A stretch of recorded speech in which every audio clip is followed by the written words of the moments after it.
উচ্ছেদে বাধা।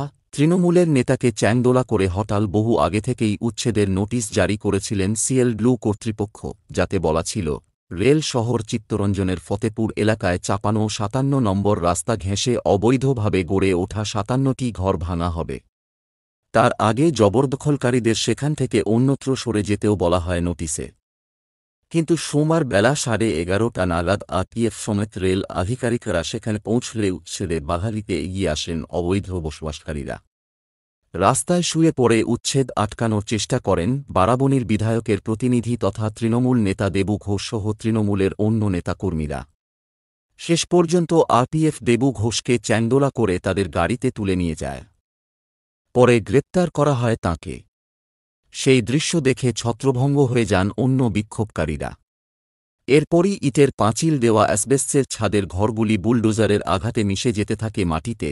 দিন কয়েক আগেই চিত্তরঞ্জনের একাধিক বাজারে প্রায় ৬০টি অবৈধ দোকান ভাঙে রেল প্রশাসন। তখনই জানানো হয়েছিল শহর জুড়ে নিয়মিত এই অভিযান চলবে। তারপরেই এদিন উচ্ছেদে নামল তারা। এদিন সকালে মহিলা ও পুরুষ পুলিশ কর্মী মিলিয়ে ৬০ জনের আরপিএফ বাহিনী সমেত রেল আধিকারিকরা উচ্ছেদে নামেন।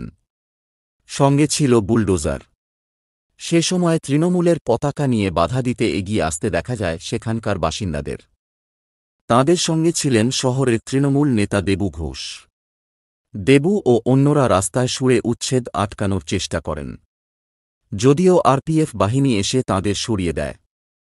উত্তেজনার খবর পেয়ে ঘটনাস্থলে ছুটে আসেন চিত্তরঞ্জন রেলের উচ্চপদস্থ আধিকারিক আইজি বীরেন্দ্র কুমার। এরপরেই রাস্তা থেকে চ্যাংদোলা করে দেবু ঘোষকে গাড়িতে তোলে আরপিএফ। ইতিপরে প্রতিরোধেও ৫-৭টি ঘরের সঙ্গে বেশ কিছু ঘরের জিনিসপত্র বুলডোজারের চাপে মাটির তলায় মিশে যায়। কেউ কেউ অবশ্য বিপদের আঁচ পেয়ে আগে থেকেই কিছু জিনিসপত্র ঘর থেকে সরিয়ে নিয়েছিলেন। কিন্তু মাথার উপরের ছাদ হারাতে হয়েছে ৫-৭টি ঘরে বসবাসকারী পরিবারগুলিকে।